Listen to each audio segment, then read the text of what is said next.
पीछे से बनाई है।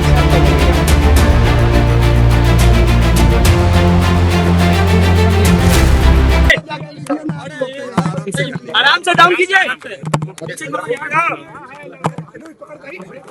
मित्रों, ये धरती माँ केवल हमारे लिए नहीं, आने वाली पीढ़ियों के लिए भी है। पर्यावरण का संरक्षण ये धरती माता की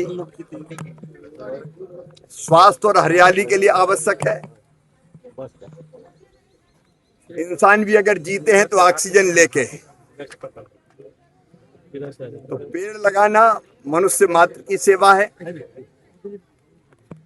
लेकिन एक पेड़ पे आप देखते हैं कितने पक्षी कीट पतंगे पलते हैं, ये जीव जंतुओं की भी सेवा है। मैं मानता हूं कि पेड़ लगाना, वृक्ष लगाना संसार की सबसे बड़ी सेवा है। हमारे प्रधानमंत्री जी ने केवल मनुष्यों की चिंता नहीं की, पेड़ पौधों पशु पक्षियों की भी चिंता की है। और इसलिए आह्वान किया है, एक पेड़ मां के नाम। और आज उनके आह्वान पर सारा देश पेड़ लगा रहा है। 12 यशस्वी वर्ष पूरे हुए हैं। इस अवसर पर पार्टी ने भी ये कार्यक्रम हम सबको दिया है कि पेड़ जरूर लगाएं। और आज मैं तो वैसे तो मैं रोज पेड़ लगाता हूं, लेकिन आज पाटलिपुत्र की इस पवित्र धरा पर पेड़ लगा के हमारे सब वरिष्ठ साथियों के साथ मन आनंद और प्रसन्नता से भरा हुआ है। और सबको यही अपील करता हूं कि अगर रोज नहीं तो कम से कम जीवन में शुभ अवसर पर, जन्मदिन, शादी की वर्षगांठ, बच्चों के जन्मदिन या माता पिता की पुण्य स्मृति में पेड़ जरूर लगाएं। सर, लोगों को क्या संदेश देंगे सर कि मैंने दिया ना, पेड़ लगाएं। सर, मुख्यमंत्री से भी आपकी मुलाकात हुई है सर, सम्राट चौधरी। बिहार के विकास को लेके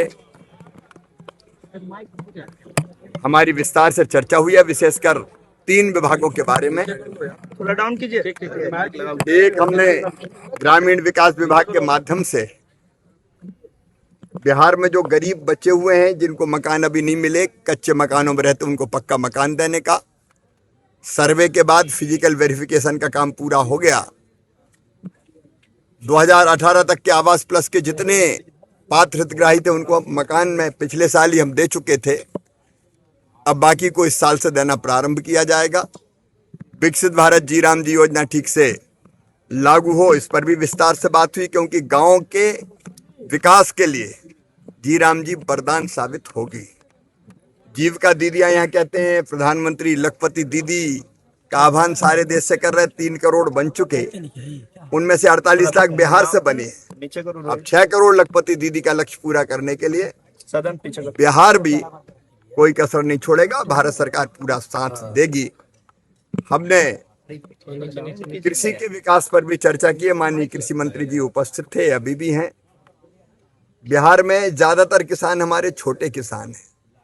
94%, 94% किसान लघु और सीमांत हैं। छोटे जमीन के टुकड़े में कैसे फायदे की खेती करें, इसके लिए इंटीग्रेटेड फार्मिंग का मॉडल बिहार में हम अपनाएंगे बिहार सरकार के साथ।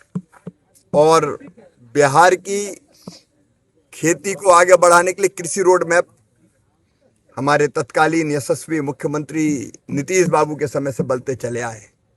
अब एक साइंटिफिक रोड मैप और बनाने का हमने फैसला किया है कि जिसमें बिहार की एग्रो क्लाइमेटिक कंडीशंस के हिसाब से यहाँ कौन से फल, कौन सी सब्जियां, कौन सी उपज, लेकिन उसके साथ साथ फूलों की, फलों की, सब्जियों की खेती के साथ साथ हम बाकी और क्या गतिविधियां खेत पर कर सकते हैं ताकि छोटे किसान की आजीविका चल सके, उस पर भी विस्तार से बातचीत हुई।